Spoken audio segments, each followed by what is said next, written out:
पाकिस्तान और south Africa के दरमियान आज दूसरे दिन जब साउथ अफ्रीका ने 615 रन बनाए तो उस वक्त पाकिस्तान टीम बिल्कुल हार गई थी कि अब ये मैच हम नहीं जीत सकते।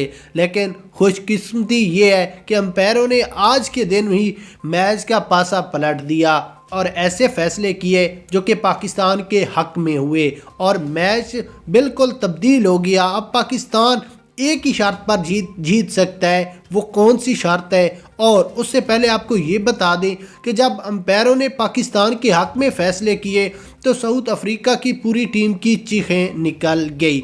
अफ्रीकी बॉलर भी लड़ पड़ा अंपायरों के साथ कि ये कैसे आप फैसले कर रहे हैं, अब तो अब हमारा ग्राउंड है, आपने तो हमारे हक में फ़ैसले करने चाहिए थे। लेकिन 615 रन बनाने के बाद भी अगर हम हार जाएं तो फिर हमें होम ग्राउंड में खेलने का क्या फ़ायदा है।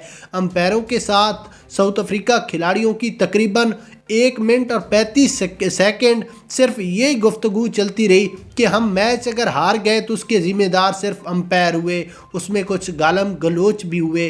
वो एक छोटा सा वीडियो क्लिप भी आपको दिखाते हैं। उससे पहले मैच की तरफ जाएं तो साउथ अफ्रीका ने पहले इनिंग्स में अपने 141.3 ओवरों में 615 रन बनाए। उसके बाद अंपायरों को ये पता चल गया कि पाकिस्तान अब नहीं जीतने वाला।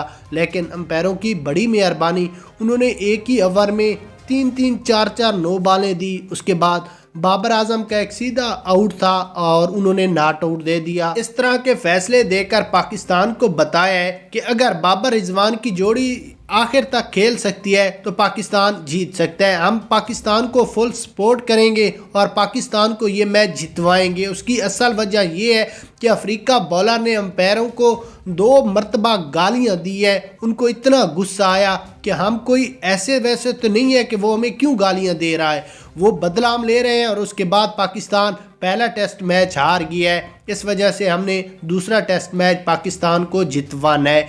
अब अंपायरों के इन फैसलों से पाकिस्तान मैच जीत सकता है या ये सिर्फ न्यूज़ ही है, आप बताएं।